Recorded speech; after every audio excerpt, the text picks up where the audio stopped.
મને થોડા વર્ષો પહેલાં જ ફાઇનાન્સિંગ પ્લાનિંગ શીખી લીધું હોત તો આજની તારીખમાં મારા બિઝનેસમાં આટલી મુશ્કેલીઓ ન પડત. કેટલાક નાના વેપારીઓ મનમાં આવે છે વિચારો એવા જ કેટલાક નાના એવા વેપારીઓ છે જેના મનમાં આવા જ વિચારો આવે છે. તમે પણ શું એવા જ વેપારીઓ છો જેમને મહિને ને મહિને આર્થિક તણાવ અનુભવવો પડે છે ને તમારા ખર્ચમાં બચત વચ્ચે ગોઠવણ કરવા માટે સમસ્યા છે?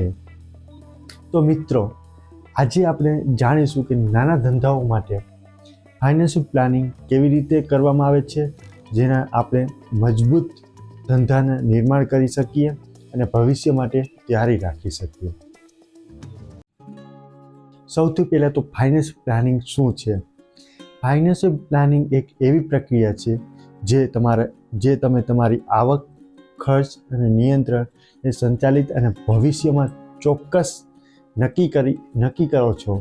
અને આ પ્રક્રિયાને તમે તમારા બિઝનેસમાં નાણાં અને વ્યવસાયિક રીતે ઉપયોગ કરી શકો છો અને તે શીખતા છો ને જેથી તમે વધારામાં વધતા હોય તે સમયે સ્થિત રીતે કરી શકો છો.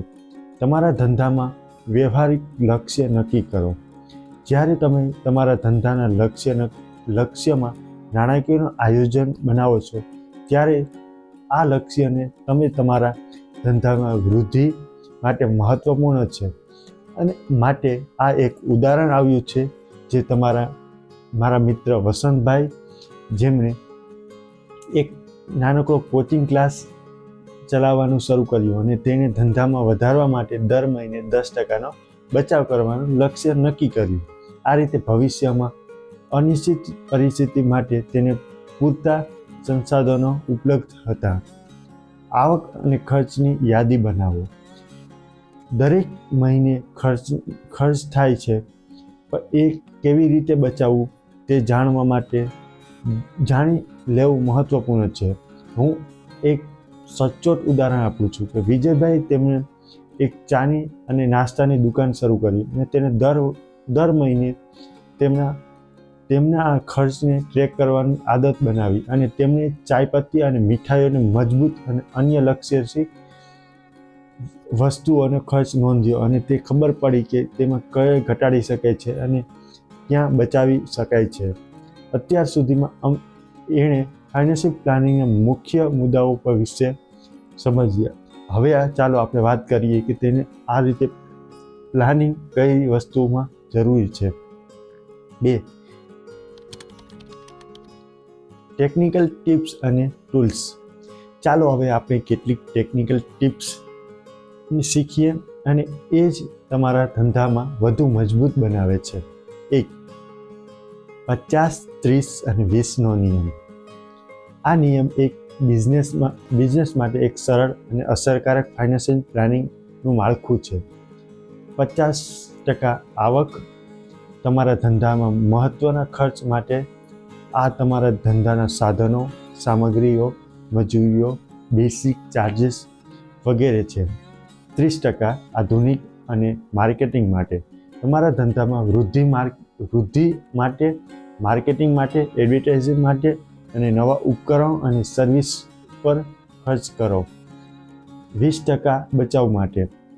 આ બચાવ માટે બિઝનેસના માટે ફ્યુચરના ગોલ માટે રહેશે અને જેમ કે ઉતાર ચઢાવ અને તાત્કાલિક જરૂરિયાત માટે.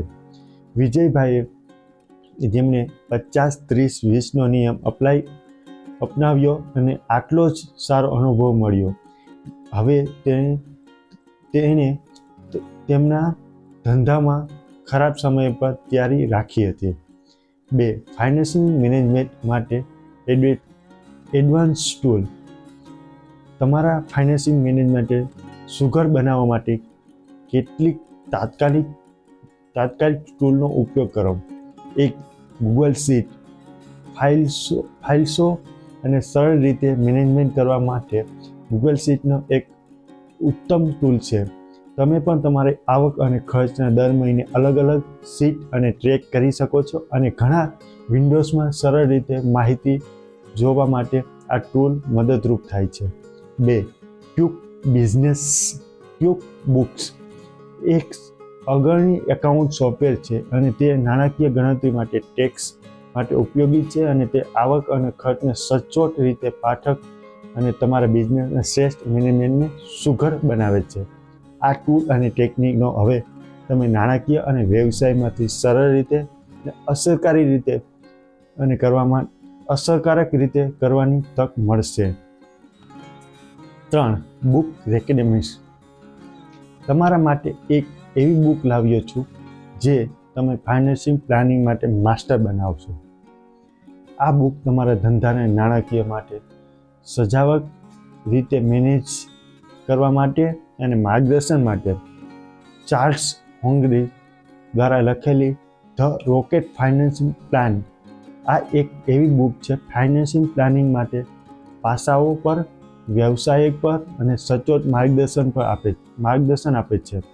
આ બુક ચાર્લ્સ હોંગરી એવી સચોટ ફાઇનાન્શિયલ પ્લાનિંગ માટે આવક આગળ વધારે છે, તે અસરકારક પગલાં બતાવે છે અને તે અસરકારક બતાવે છે તેને બિઝનેસના લક્ષ્ય અને પ્રાપ્ત કરી શકો છો. આ બુકમાં તમે જે શીખી શકો છો તે ધંધાઓ માટે અને એક દિશાઓ આપી શકે છે. હું ખૂબ જ પ્રેરિત થયો છું આ બુકથી. તો તમે પણ આ બુક વાંચો અને લિંક ડિસ્ક્રિપ્શનમાં મેં આપી છે બુક ખરીદવા માટે. ચાલો હવે મારા મિત્ર જીવનભાઈનું ઉદાહરણ લઈએ અને તે એક જમવાનું રેસ્ટોરન્ટ ચલાવે છે. જીવનભાઈના બિઝનેસમાં શરૂઆતમાં એક સરળ સ્ટોલથી